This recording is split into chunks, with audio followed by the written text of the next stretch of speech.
This conference will now be recorded. So now my session based on the feature selection and engineering, or better you can say the feature extraction also. So, and before that, before machine learning processing, you have to know the data preparation. And for the data preparation part, so before starting this feature selection and feature extraction, so I'll take 5 to 10 minutes class on the scaling of the measurement, scaling of the data. Okay, I think it will be helpful for you. So I'm presenting.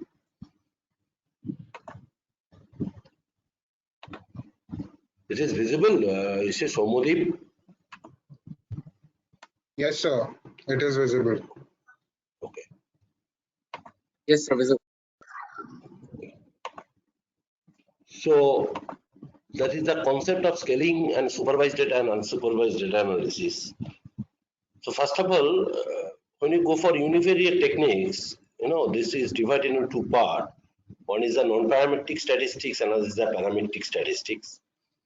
And basically, we apply today. We go for the parametric statistic, and these are the division. I'm not detailing, going in detail. Okay, and this is the multivariate techniques. This is our today's class interest.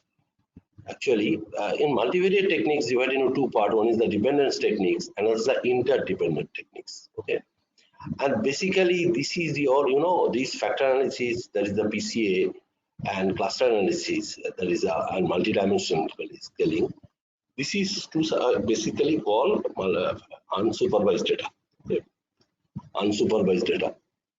And this is the dependent technique. It's a multiple dependent variable, MANOVA, canonical correlation, logistic. This is the classification problem.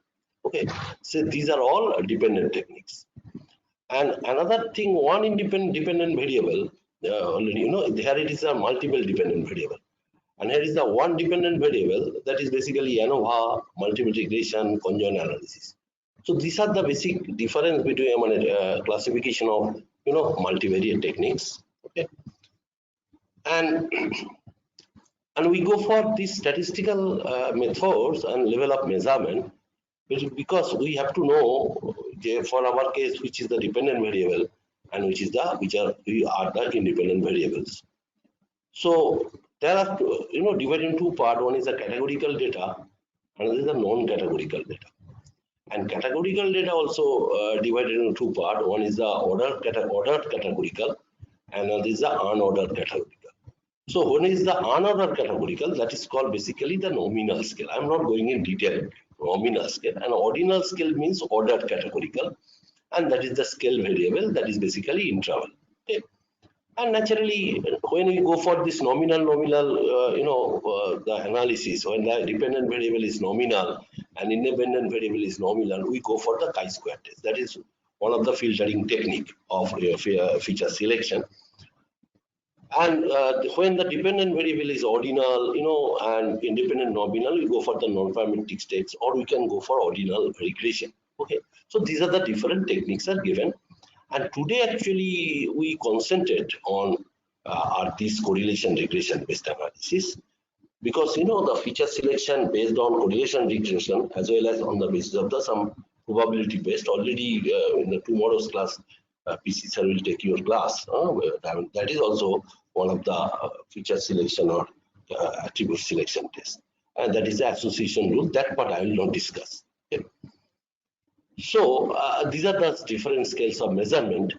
There are nominal scale, ordinal scale. These two are the categorical, and interval and ratio. These are called non-categorical. So naturally, these are metric data, and these are called non-metric data. Okay, I'm not going in detail. So after this concept, okay. So now we'll go to our feature today's topic. That is, feature selection. I'm coming.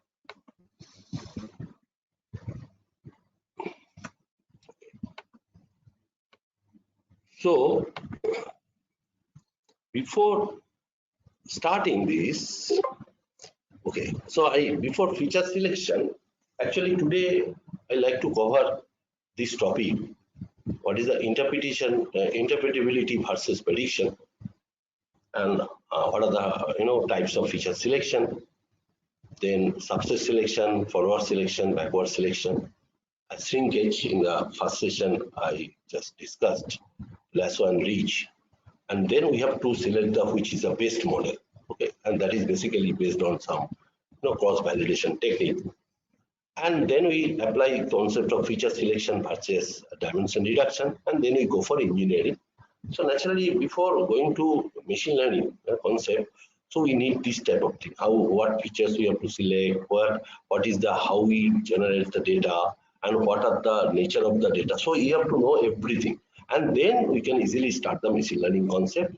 Okay, that part today I'll discuss. So basically, this is your model. Suppose I want to first we find the regression model. So I'm showing one thing.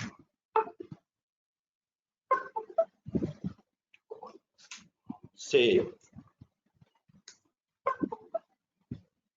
so this is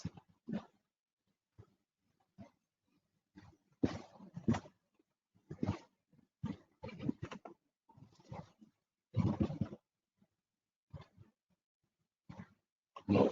Okay. So this is I'm giving. Suppose you have, say this is your data matrix. Okay. Data matrix, and this data matrix, this is n number of observation, and this is p, that is the number of variable. And this n is very large, maybe small. Your p is very large, maybe small. But question is, in case of data science, the number of predictor variables are very large. And when this number of predictor variables are very large, so maybe all predictor variables are not so important or not so relevant for your analysis. So before starting your machine learning algorithm, so you have to identify the which features are important or which features are relevant. And not only that, your number of sample size enough or not.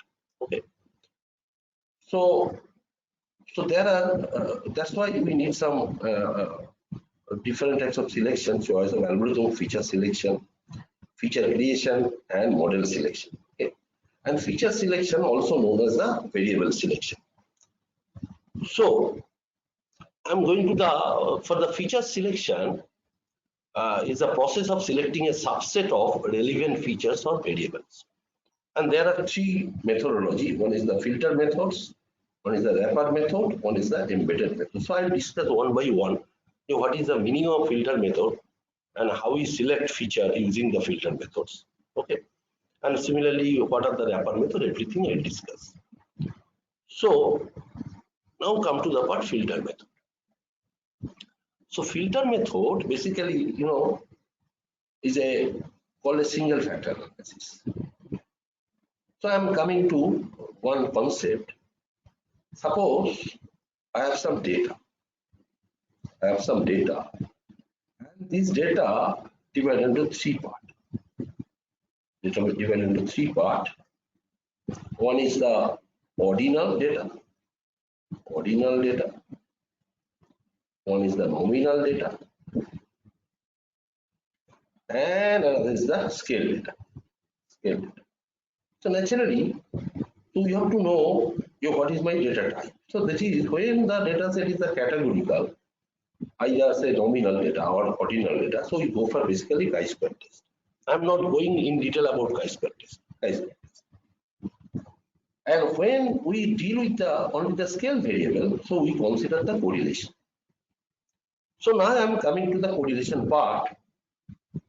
Say already say correlation part. Suppose y is the dependent variable, and this is a function of that is dependent on x1, x2. That means two variables. So easily we can find a correlation matrix. So what is the correlation matrix? Now y, x1, x2. This is the correlation matrix.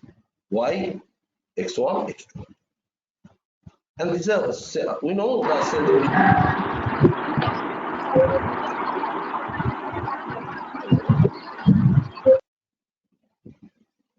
self correlation is 1, and this is the correlation between y and x1, correlation between y. So from this matrix, we can get the idea of which correlations are very high and which correlations are very less. So that's why this is a given. There is a conclusion from filter method: high correlation with the target. Target means it's a dependent variable. Another thing we have to study, low correlation between predictors. In the morning class, I told you there is a concept of multicollinearity. That is the high association, high correlation among the independent variables. So if we can check, we have to check the low correlation between predictors. That means no multicollinearity occurs. So that is also based on correlation matrix. Okay, and obviously for prediction, some higher correlation is better with the dependent variable. Okay. So now question is, what is the meaning of single factor model? So this is very important part, single factor model. Okay, single factor model. Say I'm giving a simple example. I hope you will understand.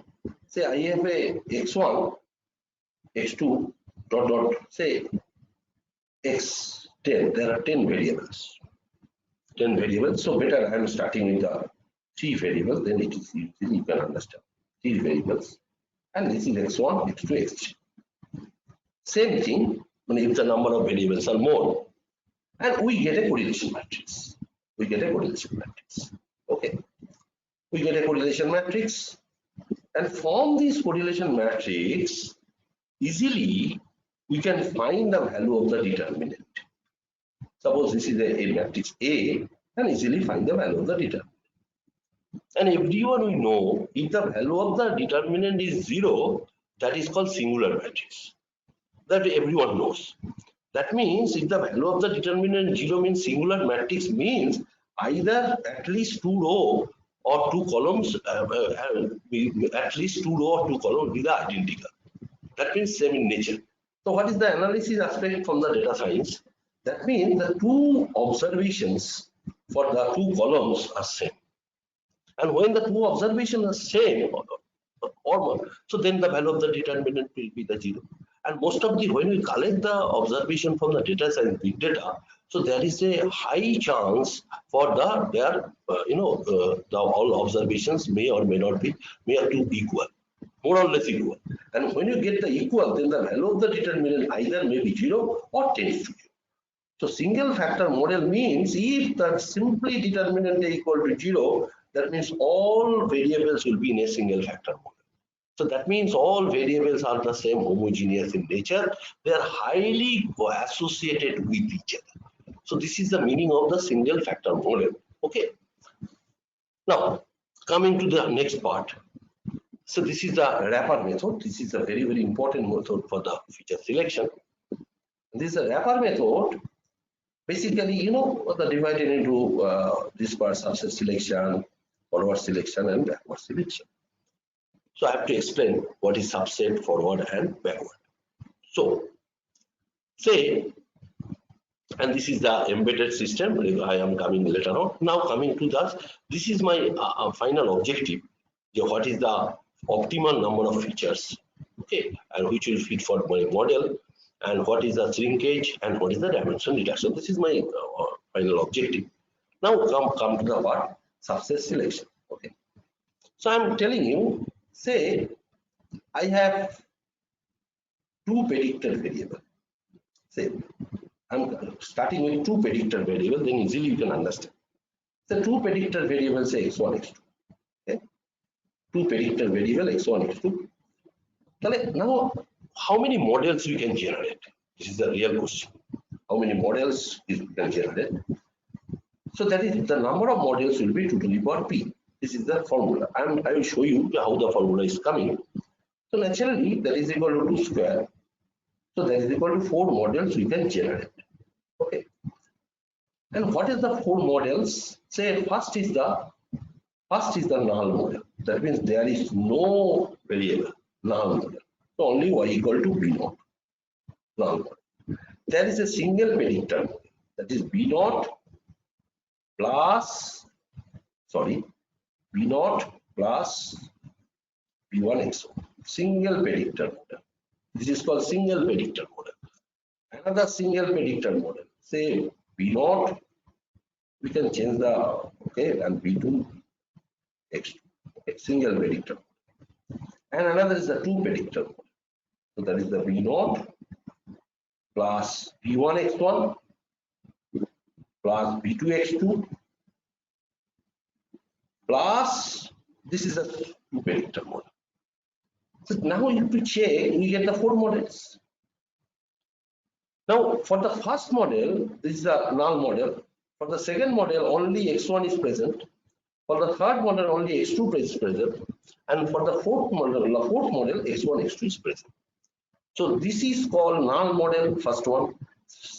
This is called single predictor model when it is X1. This is also single predictor model, and that is the two predictor model. And naturally, out of this, we have to select which model we take. Okay. Now, question is why subset name is called subset selection? Because this is a say population. Okay. In population, from your population you collect say XP. So there are P predictor variable. And maybe these all predictor variable are not so important or not so relevant for your study. Okay.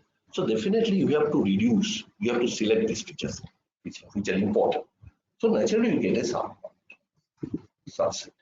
Subset means, so these are the, definitely is a subset of this, the universal set. Universal set means which contain all the variables. And out of all the variables, when you collect, then you have to select the features which are important for your study. Now I'm coming to the one part. What is the basic meaning of feature selection and feature extraction? Simple, I'm giving simple example. Say I have say 5 variable. I have say 5 variable. I'm giving the name A plus B plus C plus D. And there is some target variable. Okay. So that means this is called supervised. And when I have some variable, only A plus B plus C plus D plus E, no target variable, that is called unsupervised. So for we start with this unsupervised part. Suppose there is a condition A plus B is equal to AB. What is the meaning? That means A and B are highly associated with each other and they form the one group that is called AB. So, okay. Similarly, D plus E it forms another group that is called D. Okay. So now for the feature extraction, initially we start with the 5 variables. Now after feature extraction, we get AB plus C plus D. So that is called, at least it's composed into the 3 variable nature. Okay. And now what is, this is called the feature, extraction. Now what is the feature selection? Suppose out of 5 features, say B equal to 0, that means no importance of B for predicting the dependent variable. No importance of say D. So obviously if we solve, we get B equal to 0 and D equal to 0. So how many features we get? Only 3. So in this way you can reduce the feature, also you can select the features. Okay. Now coming to the next part. So that is the concept of subset selection. Already I told you the subset selection means, so there are so many models we will get, and out of so many models we have to select which model is the best. And for this selection, so there are some goodness fit test. Okay, goodness fit test. One is the residual sum of square, and the other is the the cross validation error, and another is the adjusted R square. Okay, so. And obviously their R square is also a measures. Okay, that's what I discussed. Next part is using now you go for training and testing data. So using testing data, you have to calculate RS and R square as the monotonic relationship. Monotonic relationship means R square will increase and RSS will decrease. Okay, with the number that is called the monotonic relationship. And if we use the training error for the selection, we might end up selection the model exactly the P variable. That is very interesting. But when you go for the testing result, that is for the regression problem or for the classification problem test deviance, So then we can reduce the number of variables. Okay. So that is the meaning of testing error. Now come to the part stepwise selection. So I'm telling you stepwise selection for the divided into three parts. One is the forward stepwise, one is the backward, another is the hybrid. Okay. So this is start of what is the difference between, first we show you what is the difference between subset selection and forward selection. Then I will show you what is the difference between forward selection and backward selection. Okay. Okay. So first we differentiate the subset and forward. What is the meaning?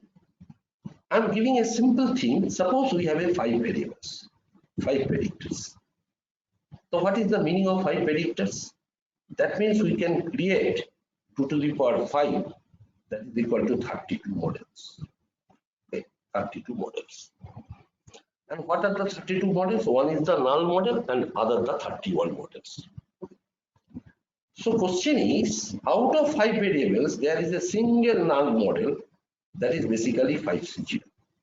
Out of 5 predictor variables, there is no one variable is selected, that is called null model. Out of 5 variables, we select only a single predicting variable. So how many? In this way we can get the 5 single predicting model. We can fit the model with x1 only. We can fit the model with x2. So out of this single predicting model, we have to select which is the best one. Simply we can add 5C2.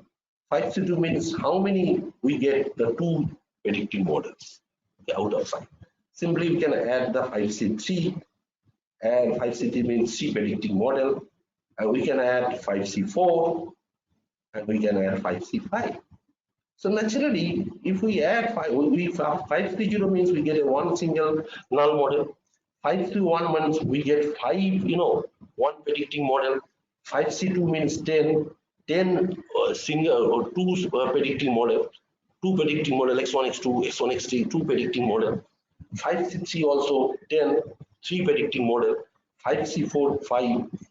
4 predicting, we can consider 4 predictors, x1, x2, x3, x4. In this way, we can consider 5 models, and last one is the full model. We can consider the 5 variables. So that is 1. And if we add, we get 32. So basically, it follows the binomial theorem, and that's why this formula is the 1 plus 1 plus 4 to the power 5, and that is equal to 2 to the power 5, and that is equal to 30. That you know. And naturally, when instead of 5, if there are p predicting variable, so that should be must be 1 plus 1 whole to the power p, and that is equal to 2 to the power. And that is the reason the total, if there are p predictor variable, total number of models will be 2 to the power. So naturally, out of this 2 to the power p model, we have to select which one is the best model. So I'm coming to the next part. Okay. Now, what is the difference between the subset? What is the difference between the subset selection and forward selection stepwise? This is very, very important. Subset selection means if we consider we need only one predicting variable, so out of 5, x1 is the best. X1 is the best. So naturally, how we get the best model, that part I'm coming later on. So there are so many goodness of fit, and there are so many penalty index criteria. That part I'll discuss. So one variable means x1 is the best model. Similarly, if we go for forward stepwise, again this is x1 is the best model. One predicting model, that is one variable. Now if we go for 2 predicting model, so then we consider x1, x3 is the best model for subset selection. But for the forward stepwise, it is x1, x2 is the best model. Okay. And if we consider the 3 variable, that means x1, x2, x3, so many, 5C3, that is the 10 combination. 5C3 means 10 combination, and out of 10 combination, x1, x3, x4 will give the best result. Okay, and similarly for the forward stepwise, x1, x2, x4 is the best result. Okay. So similarly for the 4 variables, already you get this for the 4 variables. Okay, in this way you can consider. But there is some difference. The advantage for forward stepwise, and that's why it is called the greedy approach, greedy algorithm. If one variable enters as a one predicting variable, that will retain, that will not never be dropped. So as a one predicting variable, x1 enters, So when naturally in that when two variables x1 will be written, in the three variable x1 will be written. So this is the advantage of forward stepwise. But in case of subset selection, it will not happen. Just to check, it will say here x1 is there, here x4 is there, within the four variables x4 not is there. So this is the difference between subset selection and forward stepwise, and that's why forward stepwise is called the greedy approach. Okay, greedy approach. Now I'm coming to the Excuse me, sir. yeah. Tell me. Sir, please Hello. explain again the difference between subset selection and forward stepwise. I'm coming. I could not understand. I am coming. Suppose there are we collect the one variable. Okay. So one variable, how many process? 5C1. Suppose 5 variables, so that means 5 process. So we can select x1, we can select x2. In this way, we can select x5. So naturally, there is some entering Yes, sir. criteria. That part I will discuss. So out of these 5, x1 will give the best model. Similarly, in case of forward stepwise, on the basis of some criteria, x1 will give the best. Okay. Now I am coming to Yes, the sir. two variable. So two variable means there are how many cases? 5, 3, 2. That is the 10 cases. 10 cases. Yes, sir. That means we can consider 10 combination. We can consider the combination of x1, x2. We can consider the Yes, sir. combination of x1, x3. And out of this 10 combination, x1, x3 is giving the good result. Okay. Similarly, forward stepwise. Hello. Sir, you have Hello. taken x1, x3. Can we take another choice? X1, No. x4? There are total 10 combination. I will show you. When I go to the programming part, when you do the detailed discussion, I will show you. Out of this x1, x3 Yes, will sir. give the best result. And naturally, the question is how we select the Okay. best result. There are so many goodness of it, like R Yes. square, adjusted R square, the AIC, BIC model. Okay. Okay, that was my doubt. How the best choice was chosen, that was my doubt. Okay. So now similarly for the forward, but what is the advantage of forward stepwise? If one variable enters as a first predictor variable, so that will remain retained. That will not never be dropped. So that is the advantage of forward stepwise. Okay, but in case of subset Yes. selection, just you check for the three variable, three variable x4 enters. X4 enters. But when you consider the four variable, x4 is dropped. Okay, this is the difference between subset selection and forward stepwise. Okay. Okay, now Okay, sir. this question is why we need the feature selection. This is very, very important part. Say I have 20 variables. So that means we have to create 2 to the power p, that is 2 to the power 20. This is a 10 lakhs 48,576 models to be generated if we have 20. So naturally it's a big enough. So naturally it is not possible to study this all of 10 lakhs 48,576 model. This is not possible, impossible. If there are 30 variables, it around some crores. If it is around the 40 variables, it around course to course. Okay. So recently, don't mind, recently I have studied one problem with the 181 variables. And there are the number of observation, 1,30,000 observation. So naturally puzzled. Because out of 181 variable, so naturally all features are not so important. So we apply the different process by which we can select how many variables are very, very important for this study, and that was a classification problem. Okay, so this is the very interesting part. So now out of this 10,48,576 model, only when you go for step 1, we consider only 2-1 model. Question is why 2-1-1? Try to understand, instead of 10,48,576 model, we consider only 2-1 model. The concept is, so there is say 5 variable. I am telling 5 variable. So we have to consider only null model. We have to consider only single predicting model. and we have to consider only two predicting models. Question is why? Because if we consider x1, x2 as an interaction, that is the multicollinearity occurs. That is a high correlation between x1, x2. And if we consider x1, x2, x3, three predicting model, so it is divided into three parts. It is divided into three parts. So one is x1, x2, one is x1, x3, and one is x2, x3. So naturally, when you consider the stepwise method, no consider of the three predicting model. That is very interesting. Question is why, if we consider only two predicting model, we can consider x1, x2 as well as x1, x3 as well as x2, x3. So that is the important. So that's why we consider only 5C0, 5C1 and 5C2 when there are 5 predictor variables. Now we consider for p equal to 20, how many models we have to consider. That is a very simple formula, 20C0 null model plus single predicting model 20C1 plus 20C2. And if we compute 20C0, that is equal to 1, 20C1 that is 20, and 20C2 this is 190, and if we add we get to 1. So that's why only instead of 10,48,576 we have to compute only to 1 model. This is the advantage of the stepwise selection. Okay, and that's why this is the formula is given for the generalization, that is 1 plus p into p plus 1 by 2. Okay, if we put any value, suppose p equal to 30, we get how many models we have to generate. Now, so now what is the difference between backward selection and forward selection? This is very interesting.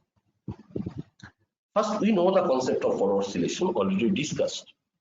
Okay, because forward selection starts from a single model, single predicting variable. But backward stepwise method starting from full model, that is called full model. Full model. Full model means if I have 20 variables, we have to consider 20 variables first. Okay. And on the basis of criteria, that what I will show you, so one variable is dropped, that is the fourth predicting variable. So from the second step, it is clear that x2 is not important for predicting dependent variable. Okay. x2 is not important. In the first step, x2 is not important. Ultimately, we get the x1. We just be starting from x1 and finishing at x1. Now, there are some problem of backward stepwise problem. This is very, very important. And in most of the data, if we get n, that is number of observation, that is less than p, that means the ratio is less than 1. That means backward process will not valid. Again, repeat, if we check n by p less than 1, then backward process will not valid. Then we can go for the DD approach, forward stepwise. The question is why? The simple answer is, when you know the formula of R square and not there about detailed statistics, just simply only for understanding R square, then we get 1 minus RSS by TSS. Simple definition. Simple definition, that is called R square.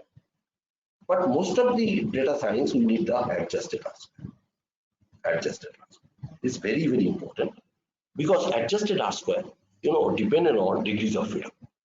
So this adjusted R square, there is a simple thing, 1 minus RSS by n minus p minus 1 divided by TSS by n minus 1. Okay, and naturally n is the number of observation and p is the predicting variable, and if n less than p, so this should be negative. So the degrees of freedom will be negative, because backward stepwise start from the full model, and since the degrees of, there is a chance of degrees of freedom coming negative, so that's why if n less than backward stepwise will not follow if n less than p. So that is the reason for that, because adjusted R square depending on degrees of freedom. This is a very, very important issue. Okay, and in that case we apply the forward stepwise. Now, so I hope this part is clear. Next, come to the next part. That is again the computational power requirement is similarly as that of forward, same thing, RSS or deviance, RSS for regression, deviance for the classification problem. Now hybrid method, this is a very interesting. Basically this is the So sorry to interrupt, sir. So can you please again explain how degrees of how the p-values depend on degrees of freedom? okay. Actually not the p-value, there is the adjusted Right. R square. Sorry. Adjusted R square, that is equal to 1 minus RSS by n minus p minus 1. Question is why this is happened? Because we know in statistics this the total sum of square is the variance, and the RSS residual sum of square is the variance, and we know the variance is the unbiased estimate. So naturally expectation of S square that you know, and to make it unbiased, for the total sum of square the degrees of freedom will be n minus 1, and to make it unbiased for the RSS the degrees of freedom will be n minus p minus 1, where n is the total number of observation and p is the number of predictor variable.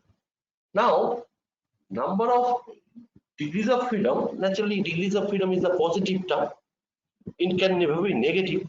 Okay, for some multivariate case degrees of freedom coming fraction, that is another case when the two set of variances are not equal, that part I am not discussing. So n minus p minus 1 can never be negative. So when suppose if n less than p, so obviously n less than p means this is the negative part. Okay, n less than p, and that naturally degrees of freedom will be less. And when you consider the forward backward selection, then your n less than p. Number of observation is, if n less than p, then backward selection you have to drop. Question is why? Because the degrees of freedom will be negative if n less than p. So you can apply the backward selection method when n greater than p. That is not a problem. Is it clear? Hello. Yes, sir. Yes, sir. So when n is less than p, how come degrees of freedom is negative? Because degrees of freedom still remains positive. As per your calculation, r square becomes negative. Yeah, naturally, degrees of freedom can never be negative. So I am giving a simple example of degrees of freedom that you will understand. I hope. Say x1 plus, then you can understand what is degrees of freedom. x1 plus x2 plus x3, then equal to 6. I am not giving in statistics. Simple example I am taking. x1 plus x2 plus x3 equal to 6. That is the sum of the three variable equal to 6. Very good. Now, can you get the value of x1, x2, 3 independently? The answer is no. Here, x3, if we take x3 is equal to 6 minus x1 minus x2, then we can write x3 depending on x1, x2. Depending on x1, x2. That means for the different values of x1, x2, x3 will change. That means the value of x3 on the value depending on the set of values of x1 and x2. And that's why definitely x1, x2 are independent in nature. It can take any value. So what is the degrees of freedom here? 3 minus 1, that is the 2 degrees of freedom. So this is the basically concept of 2 degrees of freedom. Okay. So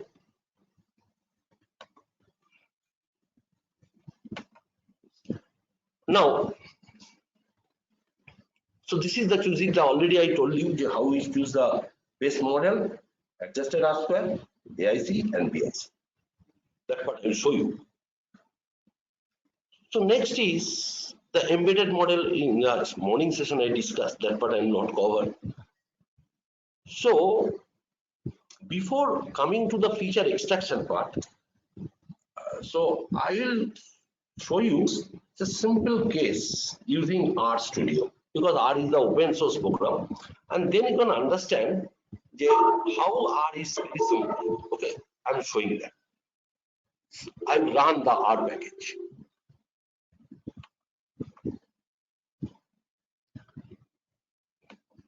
First of all, you tell me it is visible. Yes, sir. Okay. So now I'm running R for giving this analysis. I hope then you will understand.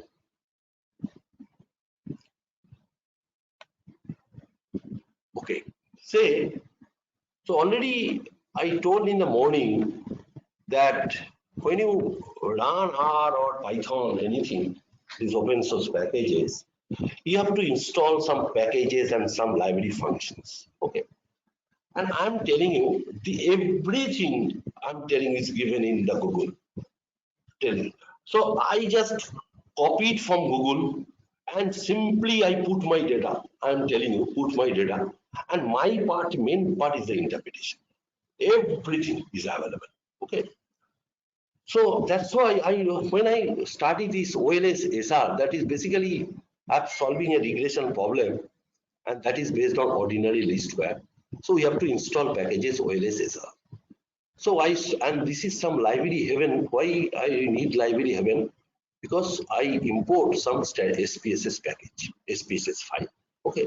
So naturally we can import SPSS as well as R or any CSV file. We can easily import that. So we can run this part. First we run this. I'm showing you. Run this. So that okay. Run this. And this is my data set. This is my data set. Just a thing. I have taken 6 variables. Out of 6 variables, one is in the dependent variable and other 5 are independent variables. So naturally from your domain, you can consider say number of variables are more. Okay. Number of variables are say 5, 6, 7, 8, 9, 10. And if we consider, if I have time, so definitely I will show you another R code with the 19 variables. Okay, only for understanding I have taken this small example. Okay, you can consider anything. I think you can solve by R Studio nicely. So that is I have taken only 6 variables. So out of 6 variables, we one is the dependent variable and other 5 are independent variable. So that is the viewport. So and what is that is my data set. It is stored in the REG regression data, and I need the summary of this. Summary of this, and we go for the summary, and this gives us 6-point summary. So already in the morning class I told you that we need a 9-point summary. 9 point. This is very, very important. Because why it is important? Because for any machine learning data set, you have to make some standardization and normalization. So when you go for the normalization, you have to know the minimum value as well as the maximum value. Okay. So then you can go for normalization, and naturally you can go for standardization. So you have to know the mean as well as you have to know the standardization. That's why I told you the 9-point summary. So that is the summary, 9-point summary. There is a 6-point summary, minimum, first quartile, minimum, mean, third quartile, and maximum. And from this we get some idea what is the concentration of the data set. And now we need to know what is my dimension of the data set. That means how many rows and how many columns. So we run this. We run this. So dimension is 140. That means our number of samples is 140 and 6 are the number of variables. Okay. Now what I'll do that, and we know when you run the regression analysis, okay, then the dependent variable is the scale variable, and maximum time independent variable is the scale variable. Okay, scale variable. So what do you consider? So achievement you consider as the dependent variable. So from your domain, you can take anyone as the dependent variable. So achievement from this data set is called a dependent variable. The performance goal we take as a dependent variable. Mastery is the dependent variable. Independent variable. And so naturally there are 5 independent variables, x1, x2. We have given the name for understanding. So performance goal has named as x1, mastery has named as x2. So then easily you can analyze. Now we go for forward selection method. So what is the forward selection method? I am explaining. So obviously in the morning class I told you for regression analysis we apply some function that is called LM function, linear model. Okay. So naturally when you go for logistics, so there is some maximum likelihood function. Okay. So there are so many things. Okay. Now when you go for generalized linear model, so there is some ANCOVA function, ANOVA function, ANCOVA function. So that will applicable for the generalized linear model. Okay. Now I am coming to this part. This is a model. So why in the left hand side and all our 5 variables are independent x1 plus x2 plus x3 plus x4. And we named as a model. So we run. So naturally, there are some. Okay, 1 minute. Okay, 1 minute.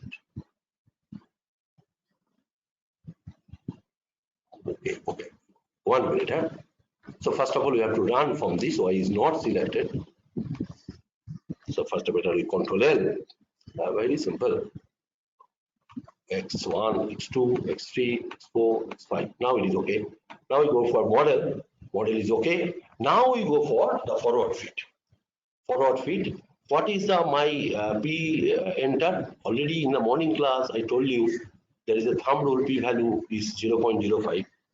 That is basically based on some statistical hypothesis.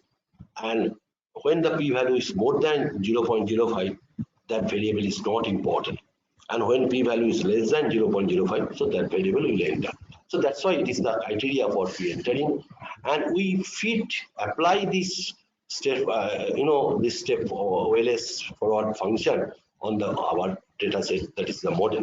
Already we accept the regression is under model. So this is the OLS step function because stepwise forward selection. OLS means ordinary least square, and these total functions stepped in every forward feed dot. Okay, you can give me another name also. So I run this. Oh, now it is okay. Now we need the results. What results are coming? Okay, what results are coming? So I like to check it.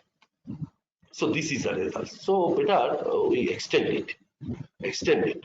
So just to think, these are the selection summary.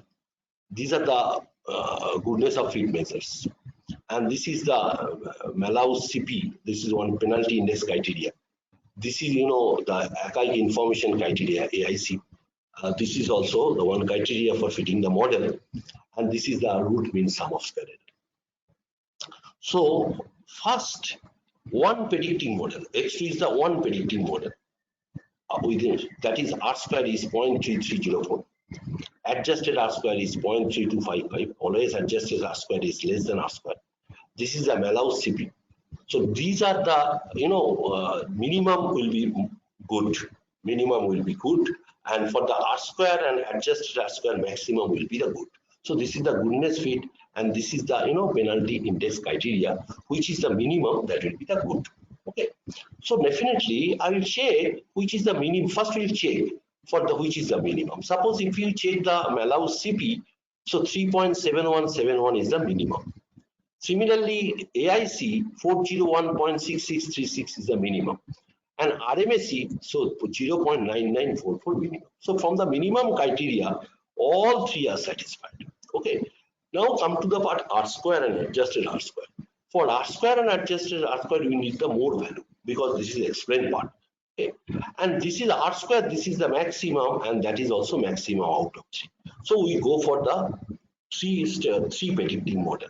Okay, so what is the three predicting model? The X2, X3, and X1.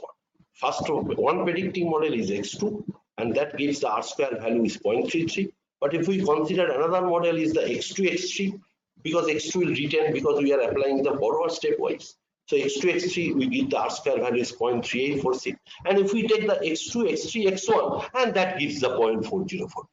Okay. Now coming to the next one. So we need same problem, OLS stepwise forwarded stepwise AIC model for the AIC. I need to calculate the all criteria of AIC. So we calculate AIC, okay, forward AIC, because why I am calculating AIC, I like to plot from graphically, easily we can interpret which model is the best. And naturally, maximum model, there is a very interesting deviation.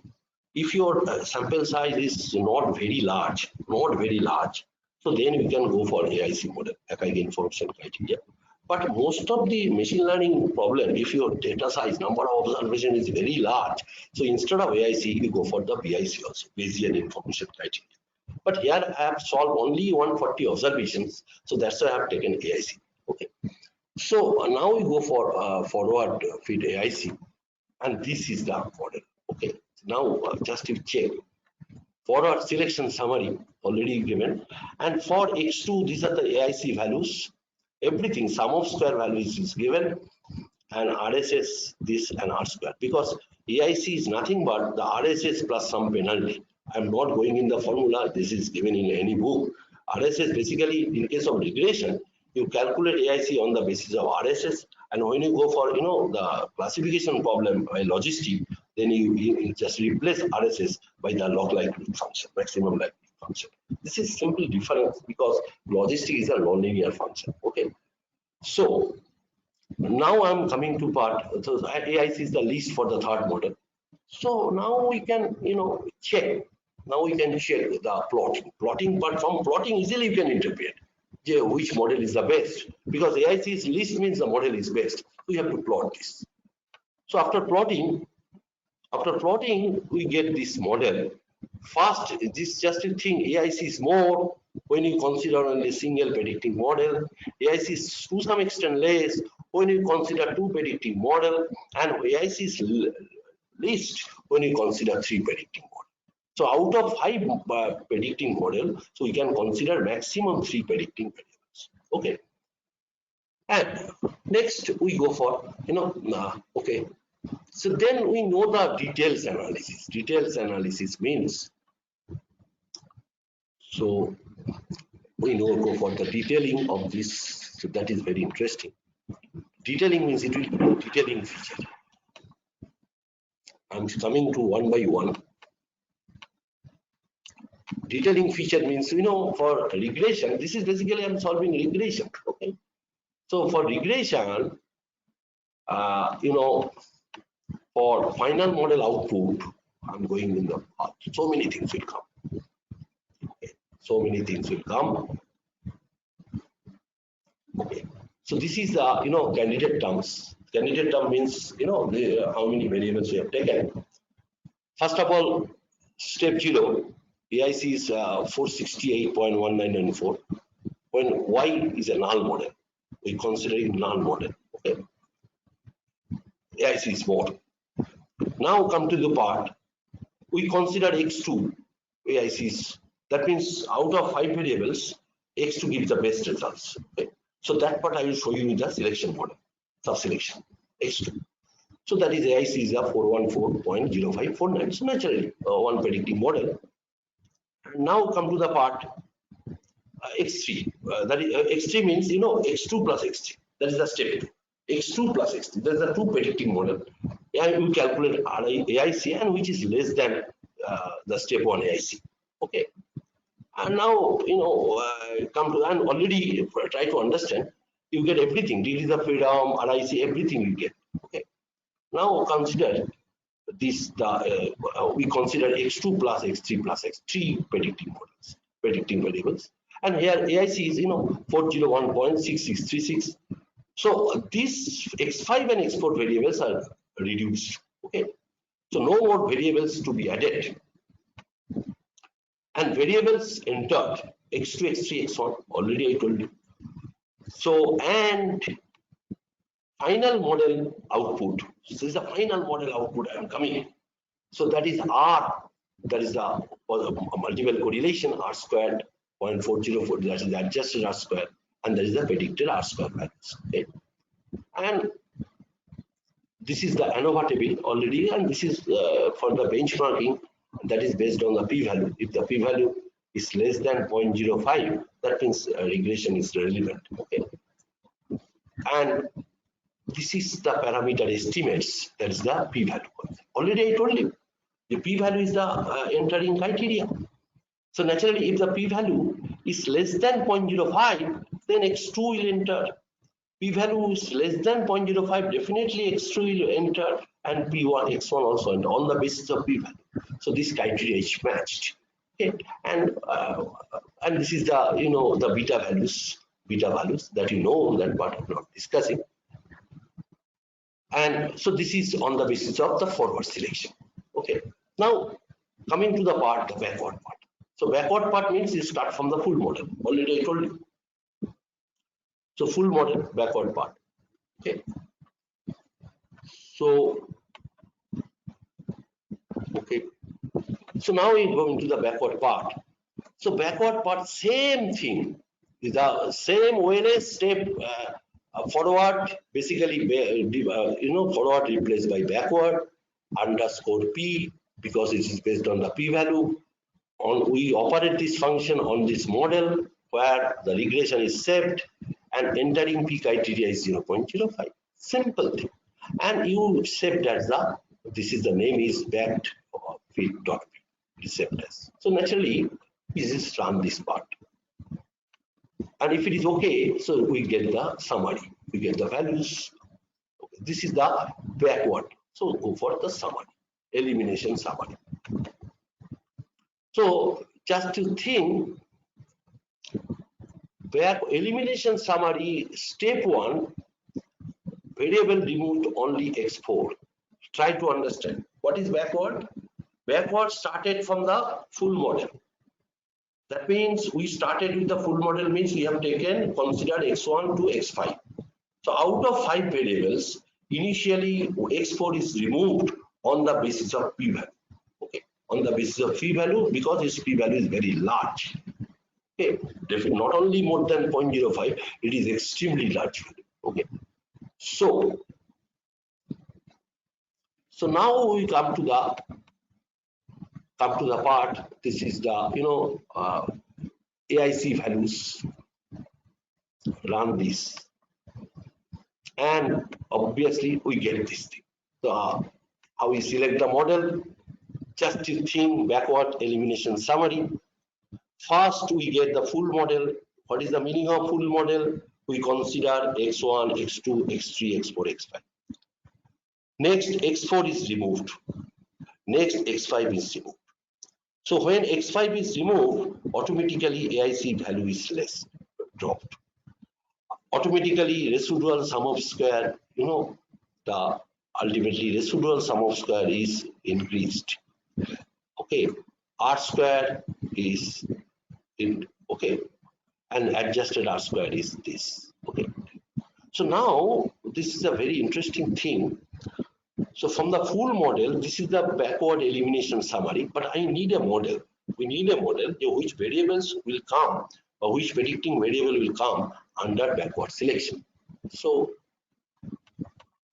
we go for a detailing part. So first we plot this same like forward feed. Plot this. So we getting the plot. First we get, when you get the full model, then AIC's value is here. When x4 is removed, then the AIC value sum dropped. And when x5 is dropped, then AIC value also less. So that is called the backward selection. That means again after elimination of x4 and x5, we get still x1, x2, x3. Okay. So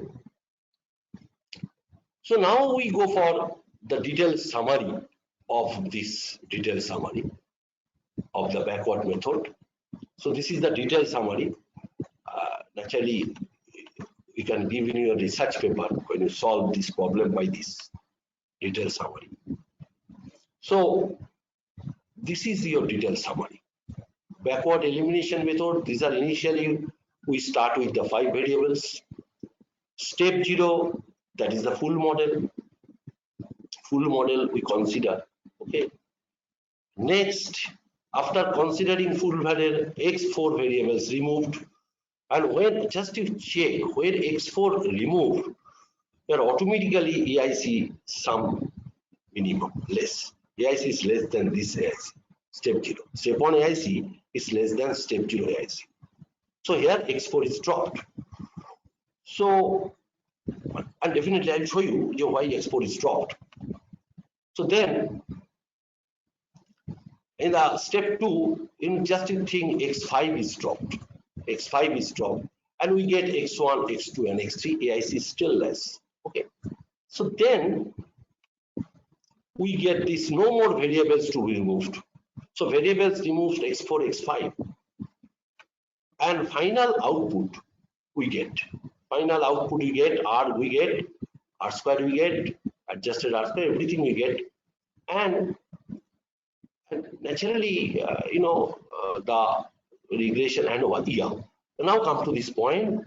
Here all p-values are satisfied. All p-values are satisfied. That is x1. And naturally, if we consider x4 and x5, okay, in the regression model, if we run only regression using x4, x5, so then you can check that these p-values are more than 0.05. Okay. But when you apply the backward or forward, so the triviality that is used for the dimension reduction, so it reduces the variable. Okay. Okay. So now we can consider the backward selection. Up next we go to part.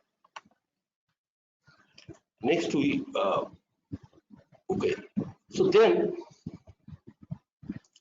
we go to the both fit measures. Both fit measures means for hybrid measures, forward as well as backward. Already I told you there is a forward selection, backward selection, and hybrid selection. Hybrid selection both. We can apply forward as well as backward. Maybe for this problem it will not affect, but when you have so many predicting variables, so both fit will give a good results. Okay. So run this both fit, and both fit AIC. So this is the both fit AIC. Same thing, AIC is less. Okay, same thing, both fit AIC. And then we can plot this. We can plot this. Simply can plot. So this is the both fit, same x2, x3, x1. That means x2, x3, x1 will give the best model. So now we go for very interesting part. So after completing, the forward selection, backward selection, and both fit selection. So now I'll show you the subset selection. Okay, subset selection. So for all possible subset selection. Okay. So and out of this all possible subset selection, we have to select which is the best method. Okay. So we go for model compare. All possible model compare. So we go for model compare. So these are the functions that is given already, model compare. So this is the model compare. This is a very, very nice results I'm showing you. This is the model compare. Just to think, we are taking 5 variables and we get the 31 models. Why? Accepting the non-model. Because 5 variable means the number of models will be 2 to the power 5, 32 minus 1, because that is 31 model. So this is given 31 models. Okay. So first 5 are the one predicting model. First 5. If we consider first 5 one predicting model, so we have to check from one predicting model which is the best. So that I will show you graphically. That easily you can interpret. And this is for the 2 predicting model. So 5C2. So definitely total 10 predicting model will come. Okay. And we consider 3, that is the 3 predicting model. So again, that is the 5C3, that is the 10 models will come. And similarly 5C4, that is the 4 predicting models, and only single 5C1, 5 predicting model. So we get 31 models. So out of these 31 models, naturally, manually, it is not possible to select which model is the best. Naturally, maybe for 31 we can go for checking manually. That is okay. But if there are say 10 variables, so it is not possible. 10 variables, 2 to the power 10 minus 1, 1023 models you get. So out of 1023 models, we have to select which is the best model. Of 1 predicting, 2 predicting, and so on. Okay. So that's why we'll take the help of graphical part, plotting part. Okay. Now, okay. So then we go for plot this model compare. Model compare. Say, okay. So a model compare data frame. We use that. So this is the data frame for plotting. Okay, data frame is very important. That this is a very, very important part. From using data frame, we get all This is the predictors, the R square, everything. Adjusted R square, predicted square, Mallow CP. We know get the AIC, SBIC, Stewart's Bayesian information criteria. You know the AMSC. There are so many measures we get. I don't know. Seriously speaking, these are I don't know so all measures. Maybe I know the name, but I don't know the formula. Okay, I know some names like AIC, SBIC, SBC. But there are so many measures. Question is why? But before starting the machine learning, all features must be satisfied, and then you can run machine learning smoothly. Okay. So then, okay, and then we after this we need a plot. We need a plot. We need a plot. You know. So this is the plot. This is a very nice. I'm showing it. 1 minute. Wow. Sorry, showing.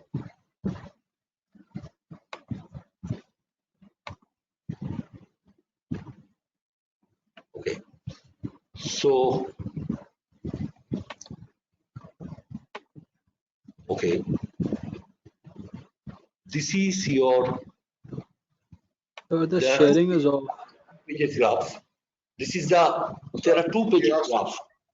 Sir, you have stopped presenting your screen, sir. Okay. Sorry. 1 minute. Which part?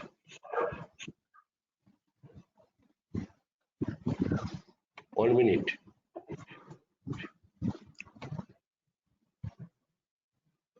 This is my. Oh, sorry. Now it is screen share. Sorry, extremely sorry. Now it is okay. Yes, sir. Yes. Yes, sir. So now this is a very interesting plot. Just to think here, first you plot for the goodness of it, that is R square and adjusted R square. Okay. And here it is all the penalty index criteria like the Mallow CP, AIC and so on. Okay. Just check the R square. Where if you select one predicting model, so here number 1 is the best model. I will show you which is the number 1. Number 1 is the best model. So there are 31 numbers. Okay. If we select the 2 predicting models, 6 is the best model. And if we select the 3 predicting models, 16 number is the best model. I mean, if we select the 4 predicting model, 26 is the best model. And definitely 5 predicting model, only 1 is left, 31. And not only R square should be matched, everything will match with the adjusted R square. So adjusted R square gradually increasing if we select the 5 predicting model. Okay. But we consider the model not only on the basis of R square, adjusted R square, on the basis of, you know, the penalty index criteria that is given by the CP, Mallow CP, AIC, PIC and so on. So if we consider the CP, so that gives obviously is a minimum. This is for AIC minimum. Okay. Now,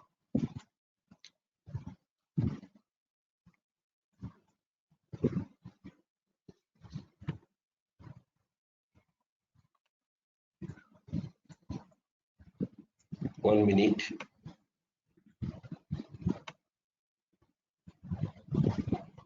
Okay. So this is your last part. This is the page number 2 of 2. It's not coming. Why not?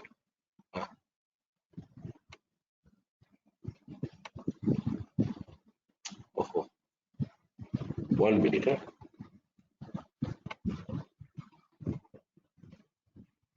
Yeah. So yeah. So this is the page. This is visible. Somehow you are like clicking that screen button somehow, sir. That's why you are stopping the presentation, sir. Again. Okay. Yes, sir. Okay. Sorry, actually, I'm not stopping. Why? Now it is okay. Sure, sir. Yeah. Okay. Okay. Okay. So on the basis of this, we can plot this. Now we go for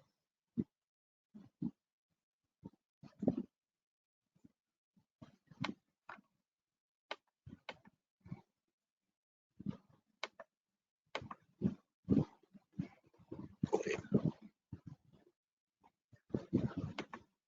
Okay.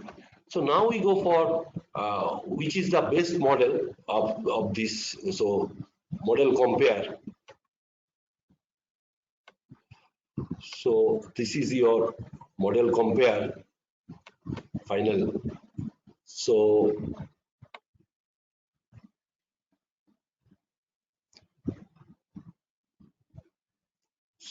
just to think, this is the selection method. First we consider x2 as a first predicting variable. Already I have shown you from the graph. Second predictor variable x2, x3. Third predictor variable x1, x2, x3. Fourth is x1, x2, x3, x5. And 5 is naturally 5 predicting model. And regression summary. This is the 1 predicting model, 2 predicting model, 3 predicting model, and 4 predicting model, and 5 predicting model. And from this, we have to check. We have to consider where we get CP as well as AIC as well as SBIC are minimum, because this will fit the model, best model fit. So if we consider the CP, so just to think, out of this all CP, the 3.711 is the minimum. So that means minimum means it gives the 3 predicting model is the best model. If we consider AIC, 401.6636 is the minimum. And if we consider Square's Bayesian information criteria, so this is the minimum. So we can say already I have checked it. Already I have shown you the 3 predicting model is the best model in the forward selection, in the backward selection, as well as that is proved in the subset selection. Okay. And now these are the different names. AIC means SBIC, Sawa's Bayesian information, everything is given. I'm telling you, I don't know all formulas. I know some little bit formula of AIC, BIC, SBC, but I don't know this. And basically, maybe these are used for final prediction error. So this is used for the machine learning. Okay. So now I'm going to this part. So okay.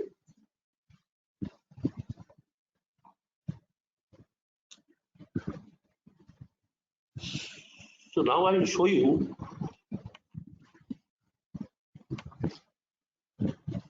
So this last part I will not show you. This is the embedded system. So go for last part is a feature extraction because the time is very less. So that is the PCA method I am showing you.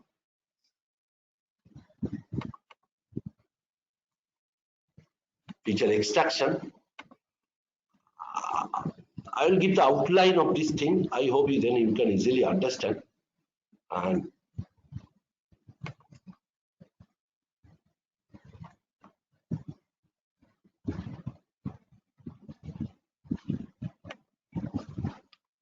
okay, I hope you can easily understand. Just simply the feature extraction, feature engineering.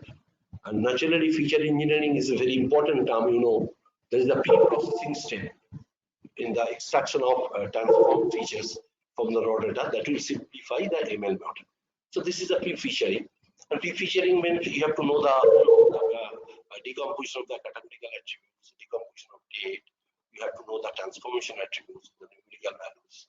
Okay, everything, normalization, everything is based on featuring. If your feature engineering is very good, so definitely you can smoothly run the machine learning model. So now I'm coming to the last part of the extraction part. Simply I give the extraction part only the overview. Okay, so that is basically very famous part is the BCA, principal component analysis. And there are 3 research questions for feature extraction. Question number 1, question number 2, question number 3. So what is question 1? Yeah, how many homogeneous groups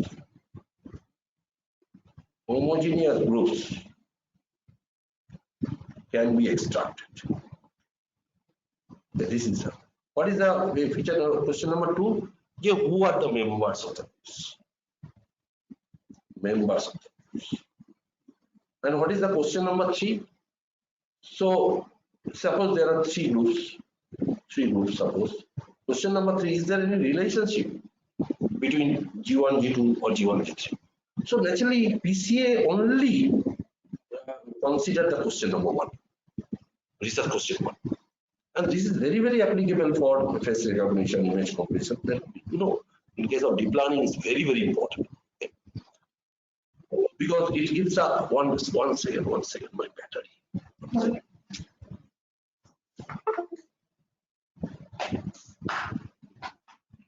So now it gives a reduced number of dimension in the data, find patterns in the high dimensional data, and okay.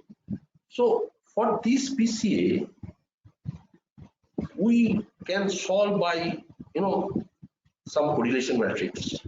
We can solve from some covariance matrix, or we can solve from some sum of square matrix. So that part I am not going in detail. So what is the objective of this? How we get the number of groups?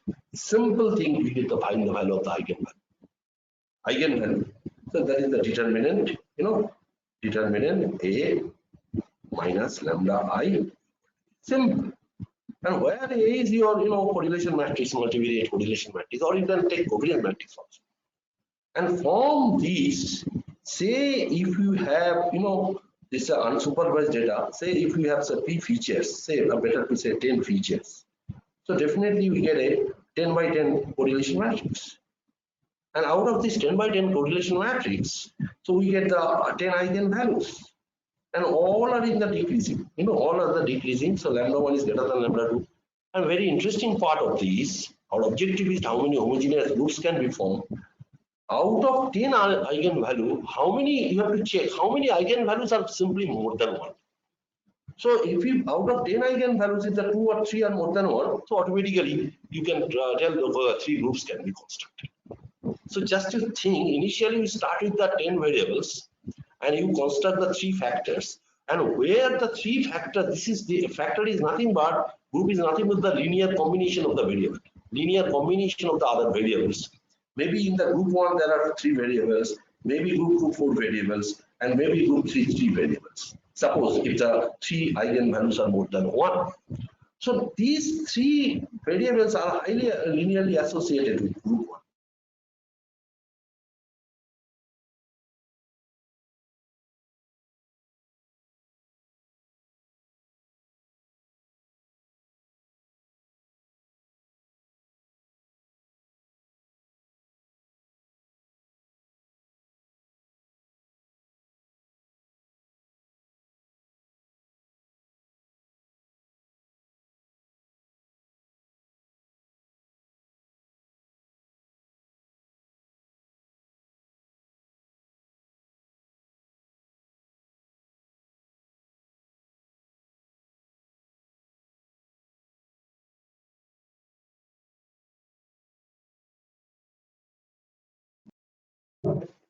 Sir, are you speaking? Like, I don't think anyone can hear you, sir.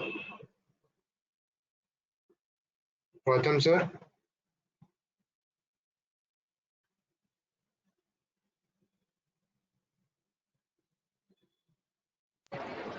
He is not available. Is he not in the meeting? No, he's not available in the chat. So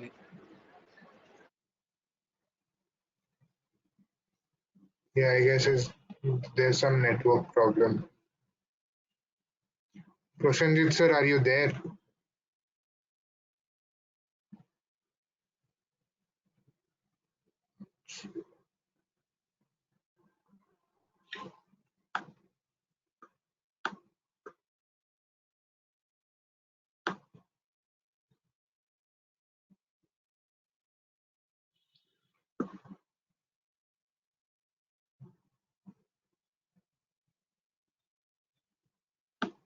Hello, Gautam, sir?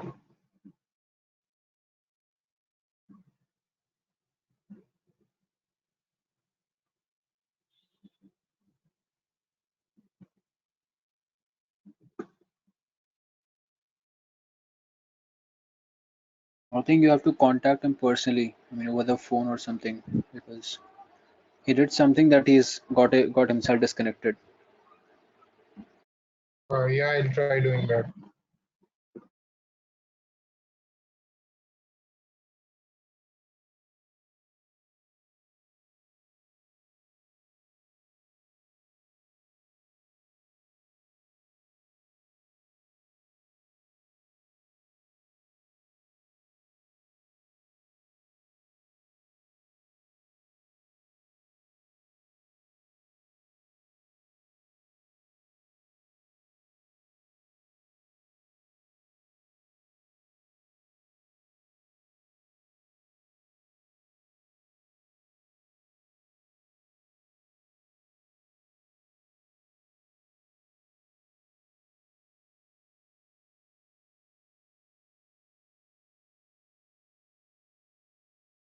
Hello.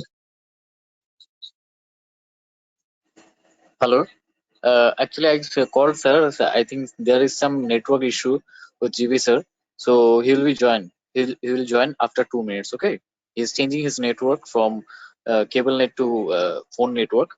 So after 2 minutes, he will join. Just wait for a while. Thank Thank you. you.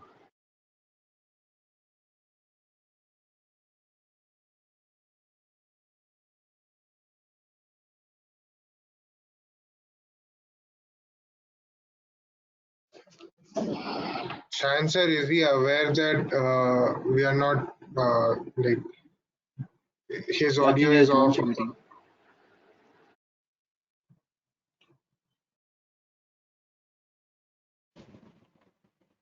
Hello, my voice is audible.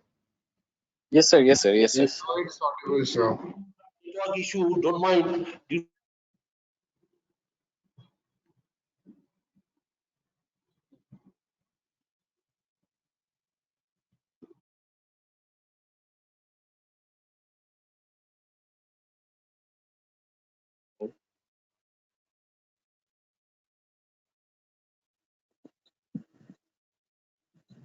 Your voice is not audible, Gautam sir. Hello, sir. I think there is again a network issue. Network issue. Hello, my voice Yes, is sir. audible. Your voice is audible now. Yes, sir. Yes, Actually, sir. it's Now your voice is audible. camera is going and coming, going and coming. Don't mind, don't mind. So actually, I give my share my PPT. So there are so many parts are left. Okay. So thank you very much. Actually, already it is past 4. Okay. So if you have any question, so you can ask me. So I can try.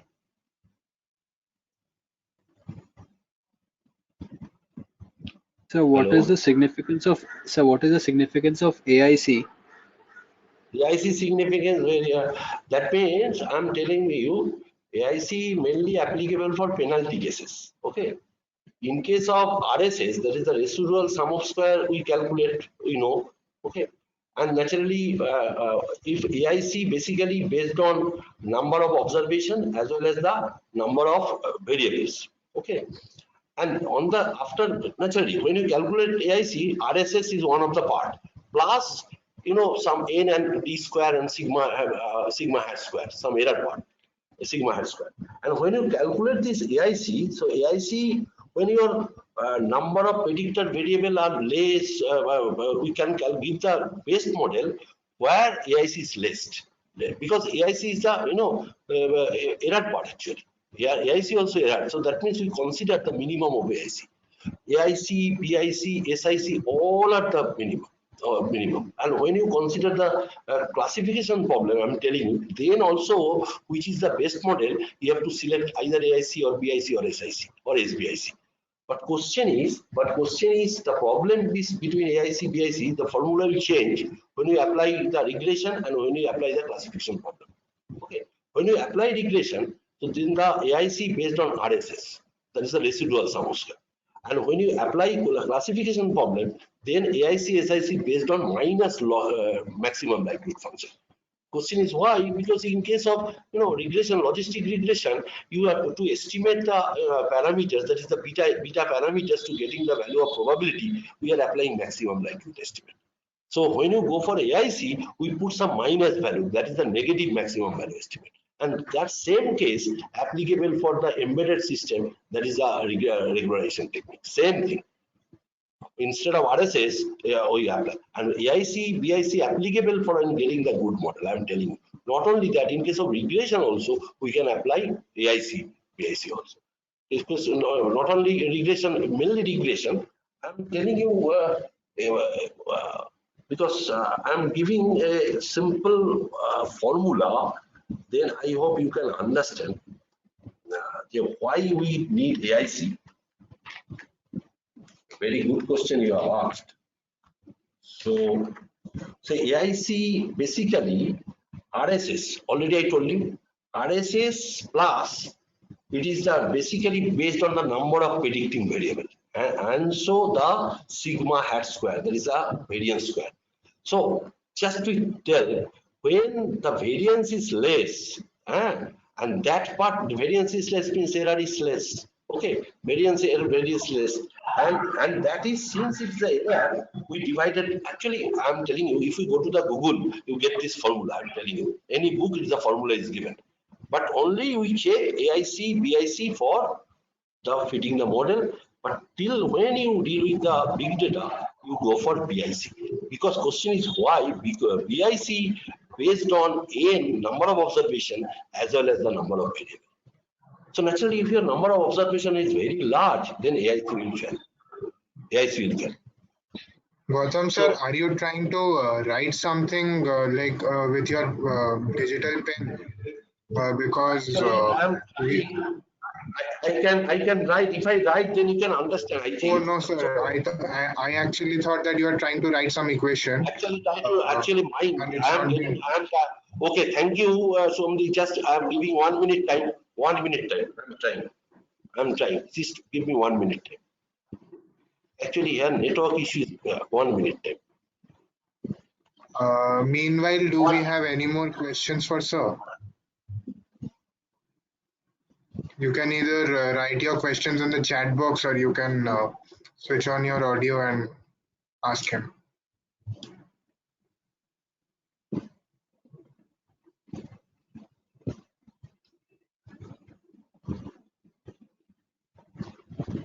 Is it visible?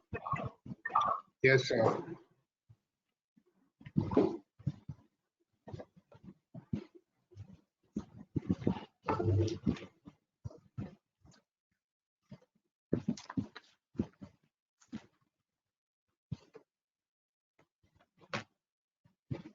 The problem is due to thunderstorm actually.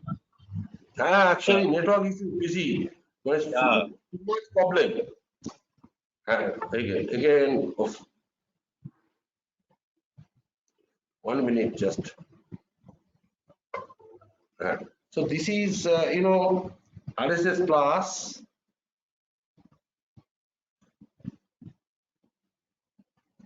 This is the formula of AIC. So just to think, n is the number of observation, and d is the number of predicted variable. Okay. So when the number of observations are very large, so automatically the AIC will be less. That is very enough. But AIC also depending on the number of predicting variable. So there is a very interesting trade-off between the number of observation and the number of predicting variable. So that's why in case of big data, instead of AIC, we apply, BIC. Question is why? In case of BIC formula, that we apply the LNN. We are taking the logarithm of the number of observation. So if the number of observations are more, obviously taking the log transformation, it will be less. So that is the importance of BIC. So most of the big data case we are applying BIC. But for my problem, the sample size is very less, only 140. So that's why I'm taking the advantage of AIC. Not only that, solve so many penalty information criteria starting for Mallow, CP, SBIC, all will be satisfied. All will be satisfied. So is there any question? Do we have any more questions for sir? Yes, sir. So could you please again gist out the single factor model or single factor analysis? For single factor analysis, I'm telling, giving simple example. Then very good question. Say I have three variables, so I'll take 3 minutes time. Then you can easily understand. So this is my. It is visible to all of you. Yes, sir. Hello. Yes, sir. Okay. So I have the three variables, say x1, x2, x3. And this is the correlation matrix. Now, what problem we'll face? We'll face the determinant of A equal to 0 because all are 1, 1, 1. Now, what we'll do that? Determinant A minus lambda I, determinant equal to 0. So, you have to calculate lambda eigenvalue. And since this is no eigenvalue, I'm saying first we calculate eigenvalue. So, it is a 3 by 3 matrix. And since it's a 3 by 3 matrix, so what will be the third degree polynomial lambda cube minus 3 lambda square, sum of the diagonals, okay, plus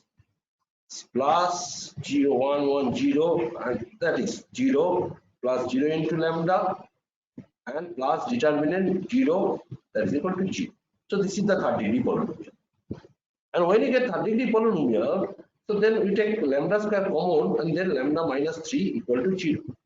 So what is the nature of lambda? So one lambda is 3, other lambda 0, 0, 0.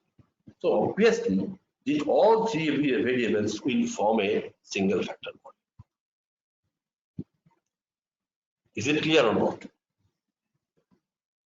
Because Yes, only the all that is the eigenvalue means the sum of the trace, sum of the diagonal. You can check the eigenvalue. Your eigenvalues are correct or not. There is the sum of the the diagonals. So that is the concept of single factor, and most of the cases we get the concept of this, and that is the singular value decomposition. It's a small singular means directly determinant equal to 0, but tends to 0, and that's why huge multiplicity will occur. And when the huge multiplicity will occur, then the question of PCA will come. And not only that, in case of cluster analysis, you can apply the concept of support vector, singular value decomposition. You get the good result, and from that you can find the optimal number of clusters. That is the very interesting process as a singular value. And not only that, singular value decomposition you can apply for the number of rows as well as number of columns. You can do that. So better actually no time. Otherwise, I can take the singular value decomposition class. So is there any yes, sir, question? but it's like commendable, like how much you have covered the topics in just so less time. So thanks a lot again, sir, for both your lectures today. It was really a very enlightening and enriching experience for all the participants as well as me. Thanks again, sir. Okay, thank you. Thank you for patient hearing. Okay. And do we have any more questions or should we wrap up the session? Okay, so let me stop recording this session.